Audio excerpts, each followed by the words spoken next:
اب اس روشنی جو نئے ہمارے اپنے تقاضے ہیں ادب ان سے جڑا ہوا ہے. آپ نئے ناولوں کو پڑھیے, نئی کہانی کو پڑھیے, نئی شاعری کو پڑھیے, نئی تنقید کو پڑھیے, تو آپ کو اندازہ ہوگا کہ اس وقت سب سے بڑا سوال یہ ہے کہ انگریز نے جو زہر ہمارے ذہن میں پیدا ہوا کیا تھا اور جس کے احساس کمتری سے ہم کو یعنی انہوں نے دبایا تھا اور ہماری اپنی تہذیب کو کمتر اور اپنی تہذیب کو ہم سے بلند تر فضول تر ٹھہرایا. ادب کو ان جالوں سے ان اثرات سے, غیر ملکی اثرات سے, مغربی اثرات سے ذہن کو آزاد کرنا اور اپنی زمین کے جو تقاضے ہیں, جیسے آپ کی وادی کے جو تقاضے ہیں, ہندوستان میں گنگ و جمن کی وادی کے جو تقاضے ہیں, یا جس طرح حیدرآباد میں یا اب تلنگانہ وجود میں آتا کہ نہیں آ گیا؟ جی سر آ گیا. جو نئے انسان کے تقاضے ہیں, اسی طرح پاکستان میں کتنی بڑی تبدیلی ہوئی ہے ابھی حال ہی میں. جو نئے تقاضے جن کو انسانیت وقت کے ساتھ ساتھ پورا کرتی ہے, جو چیز پرانی ہوتی ہے وہ رد ہو جاتی ہے, پھر یہ بتاتی ہے. اور کوئی حرف ادب میں, کوئی لفظ, کوئی چیز حرف آخر نہیں. ہم کو آگے بڑھنا ہے اور ادب ایک روشنی کا نام, ایک حرارت کا نام, ایک صدق کا نام, ایک عدل کا اور ایثار کا اور امن کا اور خوشحالی کا, آگے بڑھنے کا اور انسان کی بہبودی کا, اس کی بھلائی کا سب سے جو یعنی اللہ تعالی نے اپن کو جو دولت عطا کی ہے وہ یہ ہے حق کے لیے آواز اٹھانا. سمجھے؟ تھیوری یہ سکھاتی ہے اس لیے کہ کوئی نظریہ آخری نظریہ نہیں, اور آپ اپنے تجربے سے اپنی آواز پیدا کریں اور اپنے نئے تجربے, نئے خیالات, نئے جذبات سے, جیسے لوگ نئے, کیونکہ ناول کی مثال اس لیے دے رہا ہوں بار بار کہ آپ کو اس میں بھڑکتی ہوئی دکھائی دے گی نئے عہد کی آواز. ہم تھیوری سے بہت آگے آ گئے, بہت آگے, ہر طرح کے نظریے سے بہت آگے آ گئے. اب آپ لداخ میں جائیں, آپ کو لداخ کے تقاضے ملیں. آپ جموں کی اس میں جو گجر لوگ ہیں ان کے پاس پہنچے, ان کے اپنے تقاضے ملے.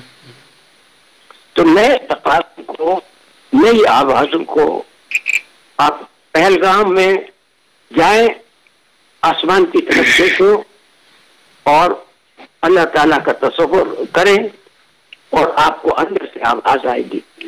اور جس طرح فیض نے اپنی بعض نظموں میں فطرت کو بیان کیا ہے, اور سکوت کو, سناٹے کو اور تنہائی کو اور اجالے اور اندھیرے کی کھیل کو, آپ کو اس میں خدا کا حسن اور خدا کا جلوہ نظر آئے گا جس کا کوئی نام نہیں, جس میں کوئی تھیوری نہیں.